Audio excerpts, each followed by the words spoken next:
সঁচাকৈ মৰ্মান্তিক।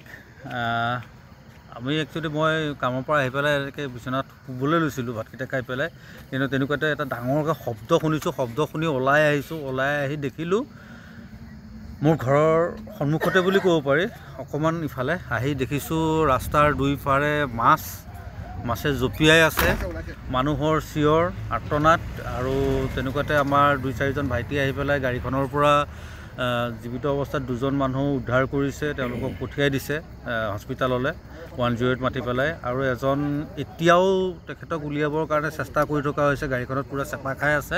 মুঠতে একদম অভাৱনীয় এটা পৰিস্থিতি। আৰু গাড়ীখনত মাছ লৈ আহিছিলে, ক'ৰ পৰা আনিছিলে নাজানো, 22 ৰেজিষ্ট্ৰেশ্যন গাড়ীখনৰ, কিন্তু গাড়ীখনৰ যিটো কেইটাত মাৰিছে, কি গাড়ীয়ে মাৰিছে মানে একেবাৰে অকল্পনীয় এটা ঘটনা। আৰু কেনেকৈ মাৰিছে আমি কোনেও এতিয়ালৈকে ততেই ধৰিব পৰা নাই। মানে গাড়ীখন দেখিলেতো এটা লদাৰ নিচিনা লাগে, তাৰ মাজতে এটা মানুহ সোমাই আছে, হাতখন এখন ছিগি গৈছে, মানুহটো কেনেকৈ চেপিয়া মাৰি ধৰি আছে, আৰু দুইফাৰে মাছে জঁপিয়াই আছে। মানে কেনেকুৱা এটা বস্তু, মানে মাছখিনিয়ে যেন কৈ আছে আমাৰ কি হ'ব এতিয়া, মানুহখিনিয়ে যেন কৈ আছে আমাৰ কি হ'ব এতিয়া, আৰু তাৰ মাজতে এচাম মানুহ আছে। নিজৰ স্থানীয় জেগা হ'লেও ক'ব লাগিব, মানুহৰ প্ৰতি মানুহৰ দৰদ থকাটো দৰকাৰ। মাছ মাংস আমি সদায় খাই থাকোঁ, কিন্তু মাছ মাংসৰ প্ৰতি এনেকুৱা যে লোভ আছে, মই একচুৱেলি আজি প্ৰথম দেখিলোঁ। আৰু সেইটোক লৈ পেলাই কিন্তু মই নিজৰ স্থানীয় হ'লেও মই নিজেই লজ্জিত অনুভৱ কৰিছোঁ। আচলতে ঘটনাটো কি হ'ল, মই অকণমান দেৰিকৈ আহি পাইছোঁ, তেনেকুৱা অহাৰ অৱস্থাত দেখা পাইছোঁ যে মাজত এজনটো ইতিমধ্যে বাছত টনা আজোৰা কৰি ওচৰৰ মানে যুৱকসকলকে চবেই লাগি বাট তেতিয়ালৈকে আছিলে, কিন্তু খুব গাড়ীখন টনা আজোৰা কৰাৰ পাছত তেওঁ ইতিমধ্যে স্পট বুলি আমি গম পাইছোঁ, স্পট ডেট হৈছে।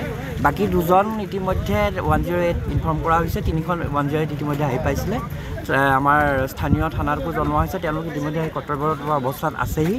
এইটো সম্ভৱতঃ মাছৰ আছিলে, আপোনালোকে চাগে ফটো ফুটেজত দেখিব পাৰিব। দুয়োকাষে মাছৰ উজান উঠা দি উঠিছে। হয়, সেইটো আপুনি দেখা পাইছে। আৰু সম্ভৱতঃ এতিয়া কেনেকৈ কি কাৰণে এক্সিডেণ্টটো হ'ল গম পোৱা নাই। আচলতে ট্ৰাক এখনে খুন্দা মাৰিছে বুলি আমি আচলতে এটা ধাৰণাহে কৰা হৈছে, বা প্ৰত্যক্ষদৰ্শী ঠিক তেনেকৈ নাই, কিহে খুন্দা মাৰিলে।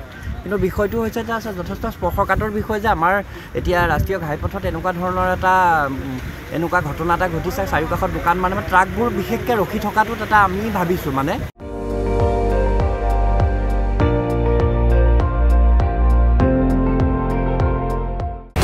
আপুনি চাই আছে ND24, সৰ্বশ্ৰেষ্ঠ নহয় সৰ্বোত্তমৰ দৌৰ।